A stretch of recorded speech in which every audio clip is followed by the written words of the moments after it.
about macro companies, because if you remember just now I said I've done branding works for you know who. So these are the big boys. These are the telecom, the P&G and so forth. But I was requested that I cover SMI and SME. Is that correct? Yes. Now I would like to know, if this talk more meaningful, how many of you are founders or leading members of your organization? Very good. How many of you own your own companies? Very good. So I am at the right venue, Casey. Glad to hear that. What I'm going to say about applies to telecom, applies to P&G, applies to Coca-Cola, applies to what are the big brands you can think of? Nike, right? They are all applicable. Now, I've been in branding long enough to realize that the principles that are useful for the big boys are also principles good for companies like yourself. Growing with all possibilities of being a global brand. We have in our midst some global brands, right? Like my online mentor, Fion, right? Who has been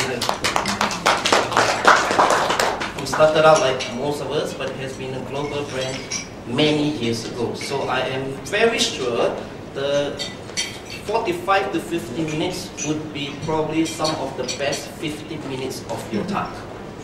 That's my promise. Remember, I'm a brand person.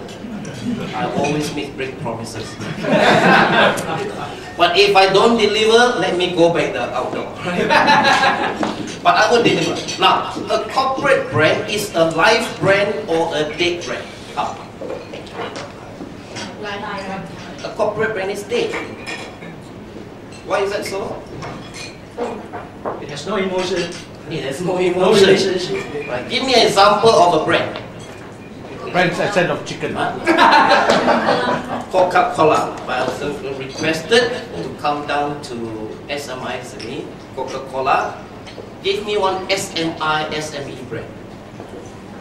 Giant. Giant is part of the global group. Maybe one of your brands here. Okay. Colgate is a big one. Old Town. Huh? Old Town. Old Town just got public listed. Papa Rich. Papa Rich is a good example, right? Papa Rich does it have Ramly Burger. a Ramly burger, right? Papa Rich as well. Do they have emotion? Are they alive? So, point number one for us to really embrace is your corporate brand has no life. So how do you bring your corporate brand to life? Not yet. You need to personify your brand. That is why the title of the talk is Personify Your Brand. Why is it necessary to personify your brand? So it becomes a person. I hear your president say just now, don't come on day one, next day start to call people and get business. I hear your president say it's about relationship. Building relationship.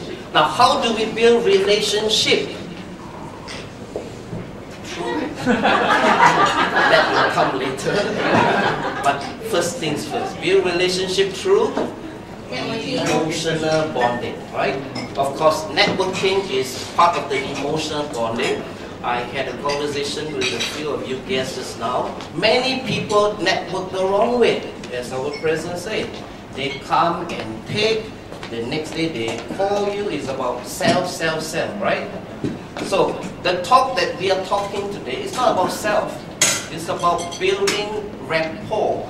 It's about emotional bonding. It's about building best friends. So how do we do that? Personify your corporate brand. How do you personify a corporate brand? Very simple. Treat your corporate brand as a person. And today is going to be very meaningful because most of you are founders or CEOs of your corporate brand. as well as a leading member of your corporate brand. Alright, today, if you have not heard this, then it will be point number 2, which is the corporate brand values must merge with the personal brand values. Are you with me on that? Any question? If you're not clear, yes? What do you mean by that? Yes, very good. I make sure that you understand. What is your thinking? Corporate values must merge with the personal values. Corporate personality must merge with the personal personality. Would you like to give your suggestion? Is it towards the goal? Working towards the goal, yes, but it has been merging, right? Afterwards, after about another 5 minutes, we'll give you the form, right? We'll ask for your personal values, your personal personality, and then tomorrow, point number 3, remove your corporate values from the wall. Is it a shocker? Is it a shocker to you? No, huh? I was thinking I want to put up tomorrow. Now you tell me don't. Remove your corporate values and put your personal values. Because many people are running the corporate brand wrongly. And I use the word strongly, wrongly. Because they have a set of corporate values, a set of personality. And then the person has another set of values and act differently from that set of values. Do you see the ridiculousness of the situation? That's why today is a good day. Today is some of the best 15 minutes you ever spent. I guarantee you that. More so if you are the founder or the CEO. Have you heard of Richard Branson? Yes. His personal values, his personality are the same as the corporate brand. Why so? Because he was the founder. See, Fiona has the advantage as a founder. How many more of you are founders? I ask you the question. Don't answer. Are your values on the wall? Is your company personality aligned to your personality? That's what we want to do, because we need to personify the corporate brand. Today, if we have not taken the action, then please take the action tomorrow. We cannot have one set of corporate values and personality, another set of personal values and personality. Why is that so? Because the corporate brand is inanimate, it's a dead object. To bring it to life, you need a person. Because you are the founder, you are the key CEO, you could have every right that your personal... Oh, you got it. Sorry. So is that why One Malaysia cannot work? I was told this is a non-political line. It's not political question, it's about branding. It's not political. So now we get an idea why your personal values should merge with your corporate values, right? Yes. Can I interrupt? How are you going to force it upon your people if they don't have similar personal values? We don't force. We align. That's where the awareness comes in. We go through the exercise afterwards. We align. We don't force, right? Any more questions? So, how do we build relationship with people? Through emotional bonding. Now, you may want to take some notes now, because clients will pay me 10, 15,000 just for these few weeks. Today is free. Tonight. Tonight is free. You want to build emotional bonding, take 3 actions. Number 1, make sure your brand positioning build in personal values, personality, and personal essence. I will explain the term afterwards. Number 2, make sure the whole organization live the brand. L-I-V-E, not leave the brand. L-I-V-E, live the brand. By, to answer your question, implement a brand culture of the personal essence, that personal values, that personality, and then the people bring your corporate brand to life. Make sense? Third action you should take. I hear people talk about advertising. I hear some of you say Facebook.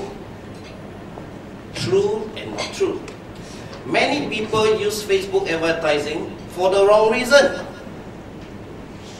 Am I not right? How many of us are on Facebook? Not that many, so if you're big market here.